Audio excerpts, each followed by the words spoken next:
So I'm going to spend a little bit of time in my shop today. I got to shape up some spoons, got an upcoming show, pretty excited about that. Again, I think I might have mentioned that previously. I'm not getting my hopes up too high about what the outcomes of that'll be, but it'll be nice to get back to doing shows even in a limited capacity. So I'm really excited about that. So I'm going to shape up some spoons today that I've already got the bowls finished on. Just need to finish shaping the handles on them. I'm going to use my belt sander for that. The second task is going to be actually organizing and cleaning up my shop a little bit. We'll see how far I get on that. It's really a mess. I'll show you that now. So here's the exterior of the shop. And it doesn't look that bad until you start looking at all the stuff that I've accumulated. So lots of scrap metal, some tin. Yeah, I'm just a little overwhelmed with it at the moment because it's definitely not in the shape that I'd want it to be. Stacks of wood everywhere. These are all the scraps that I would have been working on back in March, or I guess late March, when everything kind of shut down for me. So that's how long this has been laying there. Definitely need to do something with all this. Here, we'll open the door up and show you what disaster I'm working with in here.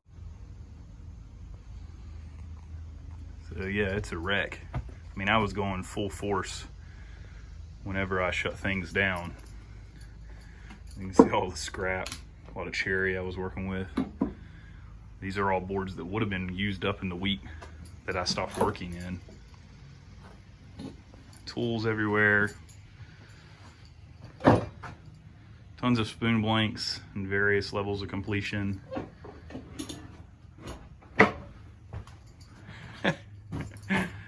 I'm not gonna lie, this gives me a little bit of anxiety. But you know, I made a mess, I can clean it up. It's not the end of the world. I've got tons of material everywhere. There's a plus side to that, I guess. I've got tons of spoon blanks.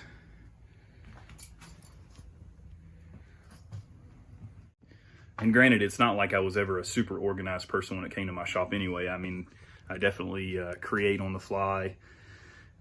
You know, I mix things up because I can't do the same thing for too long before I get tired of it. So I have to constantly change things up, which means I'm jumping from project to project. Projects are in different stages of completion. So it's, again, it's not like this isn't fairly close to what my normal level of organization is, but there's definitely stuff in places it shouldn't be.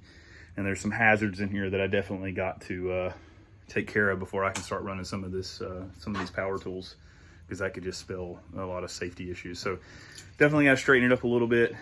I've got to make some decisions about, I'm getting to the point where I can't keep everything. So I've got to start figuring out what scraps I can reuse and what scraps are just gonna have to be donated to the fire gods. So we'll see how that goes. But there's definitely a lot here to work with. I definitely still have tons of blanks. Definitely more than enough to get me ready for this upcoming show. Past that, I don't know that there's enough here. I'm definitely gonna have to start making more product to be ready for any future shows. But there's definitely enough out here to get me started. I actually organized my garage the other day, which is where I keep my lathe. So thankfully that space is organized and clean, and I feel really good about it and getting back in there and really starting, you know, to turn out some production from the lathe. And feeling good about the level of anxiety that will cause me. So that's pretty awesome. Now I just need to get my shop where it needs to be. The good news is that here in North Carolina, it has started to cool down a little bit. I think the high for today is 84. I'm sure there's a lot of folks that 84 doesn't sound cool, but when you're used to dealing with the 90s and really high humidity, a high of 84 is actually a blessing. And there's actually a slight breeze out there.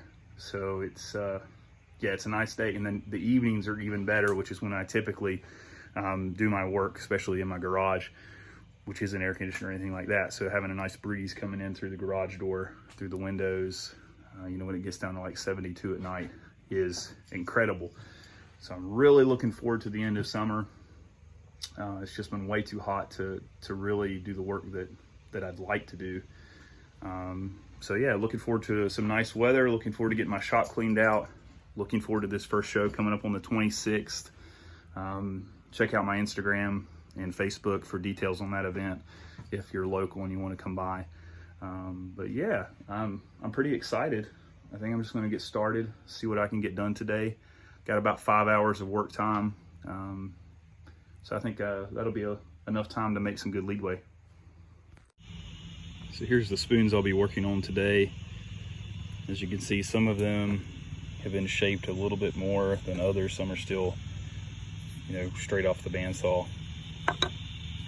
Now, I use a combination of power tools and hand carving to do all of my spoon work nowadays.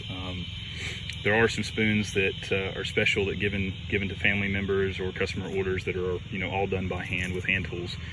But for me to be able to do the level of production that I want to be able to do and to offer the price on products that I'm able to offer, including power tools, helps me do that. Helps my work be a little more approachable to the average person, which is really my goal, that everybody can afford one of my spoons and not feel like they're breaking the bank to do that.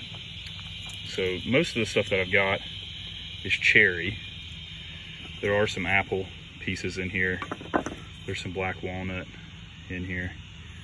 And I think some pear as well. I actually believe this one is Bradford pear. Wonderful stuff. If you don't use it, it's great. I will tell you, it's really hard to work. It's really hard, very dense wood, but it turns into some beautiful spoons. So yeah, I'm going to work on getting these shaped out on my benchtop belt sander, and maybe I'll video a little bit of that.